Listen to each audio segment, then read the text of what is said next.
इस बर्बाद हो चुकी दुनिया में एना एक फार्म हाउस पर अकेली जिंदगी काट रही है। उसका बस एक साथी है, उसका वफादार कुत्ता। हर कुछ दिन में वो पुराने उजड़े शहर जाती है सामान जुटाने, पूरा बदन ढककर ऑक्सीजन टैंक के साथ। शहर की हवा अब जहर है, लेकिन शुक्र है उसकी घाटी अब भी साफ है। सफर लंबा है, लेकिन अपनी जान बचाए रखने के लिए ये मेहनत जरूरी है। लौटकर वो खुद को अच्छे से धोती है, एक भी रेडिएशन उसके शरीर में न रह जाए। रातों में उसका कुत्ता उसी के बिस्तर में सोता है, अकेलेपन में उसका इकलौता सहारा। ज्यादातर दिन बोरियत भरे होते हैं। फार्म के जानवरों की देखभाल, बाड़ ठीक करना और जंगल में लगाए गए ट्रैप्स चेक करना उसके रूटीन का हिस्सा है। खरगोश ढूंढने में कुत्ता उसकी नाक बन जाता है। एक दिन रास्ते में उसे एक छोड़ी हुई गाड़ी दिखती है। हैरान होकर वो पास जाती है। तभी उसका कुत्ता कुछ खतरा महसूस करता है। दोनों जल्दी से घास में छिप जाते हैं और देखते हैं कि एक आदमी रेडिएशन सूट पहनकर आता है, अपना सामान उठाता है और आगे बढ़ जाता है। एना को यकीन ही नहीं होता कोई और जिंदा है। वो धीरे धीरे उसका पीछा करती है। वो आदमी एक डिवाइस से हवा की जांच करता है और जैसे ही उसे लगता है कि इलाका साफ है तो वो राहत की सांस लेकर अपना हेलमेट उतार देता है। फिर खुशी से चिल्लाता है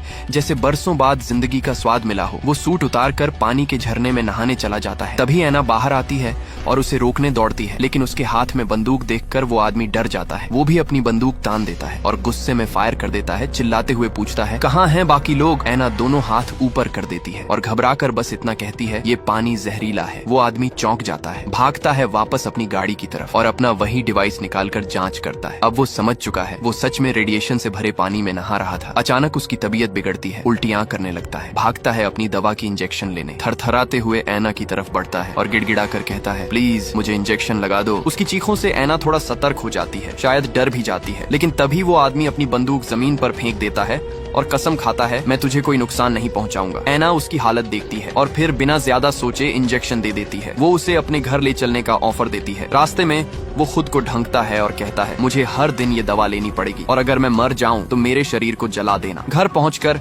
एना साफ पानी से उसका पूरा शरीर धोती है, जैसे कोशिश कर रही हो कि एक एक रेडिएशन को हटा सके। उसके बाद उसे लगभग घसीटते हुए बिस्तर तक लाती है, क्योंकि वो चल भी नहीं पा रहा। अगली सुबह एना वापस उसके सामान लेने जाती है। वहाँ उसे कुछ तस्वीरें मिलती हैं, एक औरत के साथ उसी आदमी की तस्वीरें। दिन बीतने लगते हैं। एना उसकी देखभाल करती रहती है, रोज उसका तापमान चेक करती, अच्छे से खाना खिलाती और टाइम पर दवा देती। रातों में जब उसका शरीर बुखार से कांपता है, उसका बिस्तर हिलता है और एना की नींद वैसे ही उड़ जाती है। कभी कभी तो वो सारी रात बस उसके माथे पर गीले कपड़े रखती रहती है। एक बार वो थक कर वहीं उसके पास सो जाती है। सुबह आंख खुलती है तो बस एक ही बात मन में होती है, बस ये ठीक हो जाए। वो पास की छोटी सी चैपल में जाकर ऑर्गन बजाती है, जैसे प्रार्थना करती हो कि उसकी दुआ सुनी जाए। कुछ हफ्तों बाद जॉन धीरे धीरे ठीक होने लगता है। अब वो बिस्तर से उठ पाता है, पर चलने में एना को उसका सहारा देना पड़ता है। चलते चलते एना बताती है, पापा कहते थे ये घाटी हमें बचाएगी, इसलिए हम यहीं रुके। लेकिन फिर एक दिन उसका पूरा परिवार कहीं चला गया, शायद बाकियों को ढूंढने, और फिर कभी लौट कर नहीं आए। जॉन सोच में पड़ जाता है। उसे समझ नहीं आता कि जब बाकी दुनिया बर्बाद हो चुकी है तो ये घाटी कैसे बच गई। ये रहस्य उसे परेशान करता है, लेकिन एना उसकी उलझन को एक हल्की सी मुस्कान और उसे गले लगाकर टाल देती है। अगली सुबह जॉन देखता है कि एना खुद ही खेतों में मेहनत कर रही है, सब कुछ हाथ से कर रही है। वो लाइब्रेरी में जाता है और खेती के पुराने तरीके पढ़ने लगता है। वो एना के पास आता है, अभी मदद करने लायक नहीं है, लेकिन सुझाव देता है। एना बताती है कि ट्रैक्टर में तेल नहीं है और पंप काम नहीं कर रहे क्योंकि बिजली नहीं है। जॉन समझाता है कि वो पंप हाथ से भी चल सकते हैं। एना भागकर पुराने पेट्रोल स्टेशन जाती है और पहली बार तेल मिलने की खुशी उसके चेहरे पर दिखती है। दूर से जॉन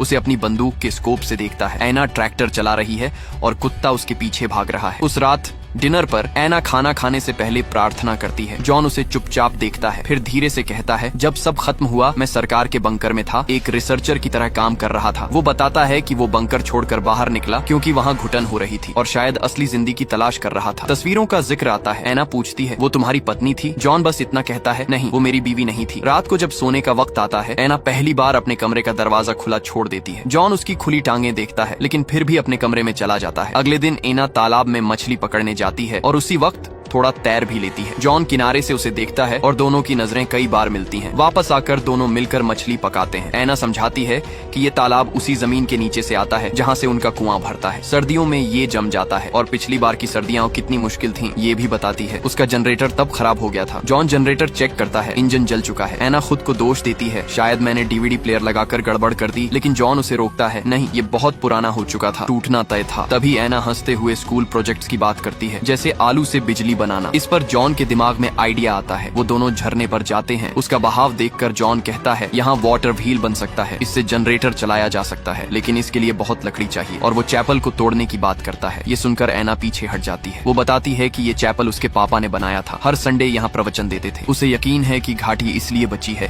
क्योंकि चैपल ने इसे सुरक्षित रखा। जॉन कहता है शायद तुम्हारे पापा या भगवान ने इसे हमें दोबारा शुरू करने के लिए छोड़ा हो, लेकिन एना नहीं मानती। उस रात कुत्ता दरवाजे पर लगातार भौंकता रहता।